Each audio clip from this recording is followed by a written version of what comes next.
அதாவது பாஸ்போர்ட்டை புதுப்பித்து தர வேண்டும் என்பதற்காக தான் முறைகேடாக அருண் அவருக்கு பாஸ்போர்ட் சான்றிதழை வழங்கியிருந்தார் என்றெல்லாம் நாம் ஏற்கனவே பேசியிருக்கிறோம்.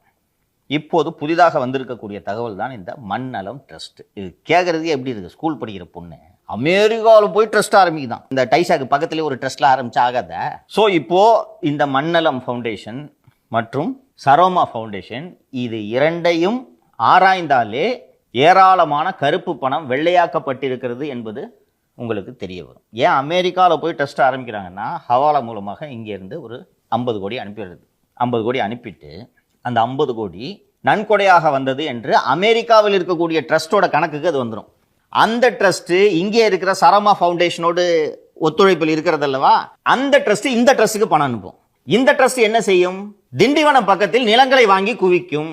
திண்டிவனத்தில் ஓங்கூர் என்ற பகுதியில் கரிகாம்பட்டு என்ற கிராமத்தில் green village organic form lands என்று ஒரு நிறுவனம் இருக்கிறது. அந்த நிறுவனம் நாங்கள் இயற்கை விவசாயம் செய்கிறோம் என்று ஏராளமான நிலங்களை வாங்கி குவித்திருக்கிறார்கள்.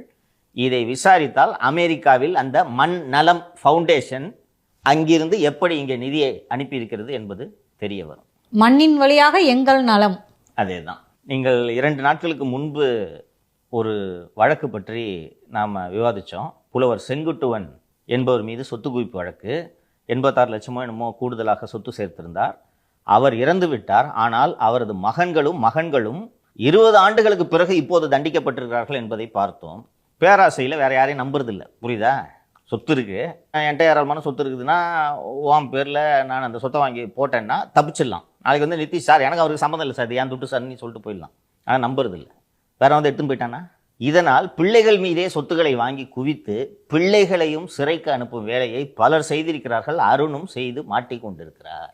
என்ன சிக்கல்னா, இந்திய வருவாய்த்துறை அதிகாரியாக இருக்கக்கூடியவரின் மகள் இப்படி சட்டவிரோத பணப்பரிமாற்றத்தில் ஈடுபட்டால் மத்திய அரசு இதை எப்படி பார்க்கும், எப்படி பார்க்க வேண்டும் என்பதற்காகத்தான் இந்த நிகழ்ச்சியில் இதை சொல்கிறோம். இயற்கை விவசாயத்தெல்லாம் கையை விட்டேன், நிகழ்ச்சிக்கு போங்க. இல்லை சார், இன்னும் ஒன்று கேட்கணும். இதில் பத்திரத்தை கொடுக்குறேன் 15,000 ரூபா கொடுன்னவரை தூக்கி உள்ளே போட்டீங்க, 500 ரூபாய் வாங்குற விஓவை தூக்கி உள்ளே போட்டீங்க. அவங்களாம் எப்படி சார் இதை பார்ப்பாங்க? பணம் பறக்குது சார். பணம் பறந்து